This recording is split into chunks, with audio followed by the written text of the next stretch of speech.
کہ intra party انتخابات ہمارے جو ہیں وہ پارٹی کے آئین کے مطابق ہوئے ہیں. جو لوگ درخواست گزار ہیں یا درخواستیں دے رہے ہیں یہ یا تو سہولت کاری کر رہے ہیں یا ان کا کسی قسم کا کوئی لینا دینا نہیں ہے.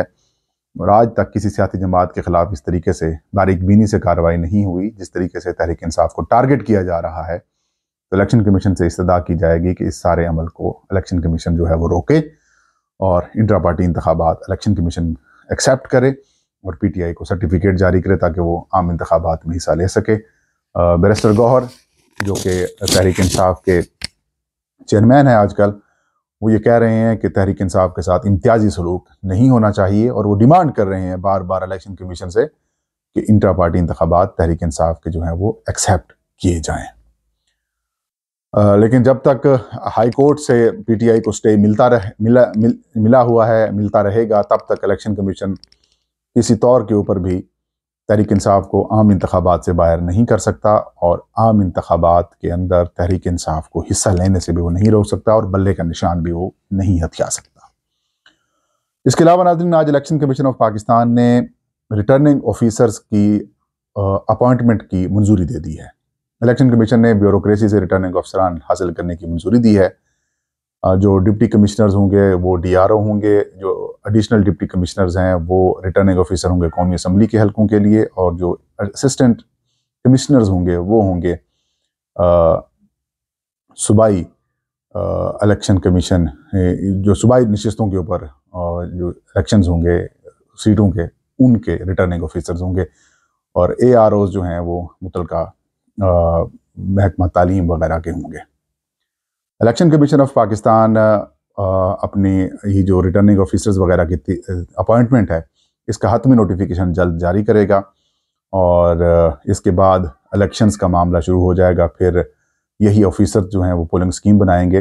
لیکن اس کے اندر ایک متنازع چیز یہ ہے کہ بیوروکریسی ہے اور جس طریقے سے آپ کو پتہ ہے انتظامیہ تحریک انصاف کو ٹارگٹ کر کے بیٹھی ہوئی ہے اور ان کو مینیج کرنا آسان ہے، تو ایسے میں تحریک انصاف کے لیے مشکلات پیدا ہو سکتی ہیں اور وہ مشکلات تحریک انصاف کو عام انتخابات کے اندر اگر تو پی ٹی آئی نے اپنی آنکھیں کان ناک کھلے رکھے تو پھر تو کسی قسم کا کوئی پرابلم نہیں ہے.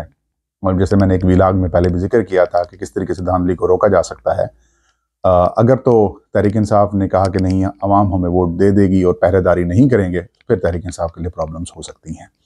خیر، سیاسی جماعتوں نے الیکشن کمیشن سے یہ مطالبہ کیا تھا کہ عدلیہ سے ریٹرننگ آفیسرز لیے جائیں، جو ماتحت عدلیہ ہوتی ہے ان سے، جو جوڈیشل افسران ہیں ان سے. لیکن کسی بھی عدالت نے الیکشن کمیشن کو پازیٹیو رسپانس نہیں دیا. تو یہی وجہ ہے کہ الیکشن کمیشن اب انٹرا پارٹی الیکشن کمیشن جو ہے وہ بیوروکریسی کی طرف جا رہا ہے.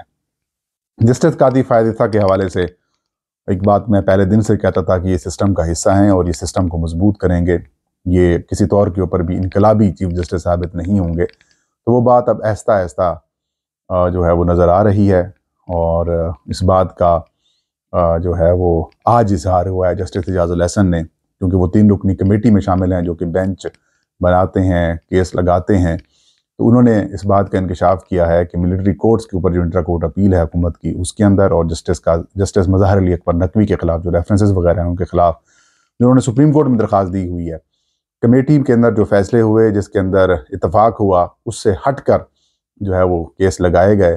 7 رکنی بینچ کا کہا تھا، 6 رکنی بینچ بنا دیا گیا. سینیارٹی کی بات کی، سینیارٹی نہیں لگائی گئی. اور انہوں نے خط لکھا ہے رجسٹرار سپریم کورٹ کو اور تمام ججز کو، چیف جسٹس آف پاکستان کو بھی خط بھجوایا ہے اور اس کے اندر انہوں نے کہا کہ یہ عمل ٹھیک نہیں ہے. انہوں نے کہا جو میرا لیٹر جو میں نے لکھا ہے باقی معاملات کی طرح اس کو بھی ویب سائٹ کے اوپر جو وہ پبلک کیا جائے گا.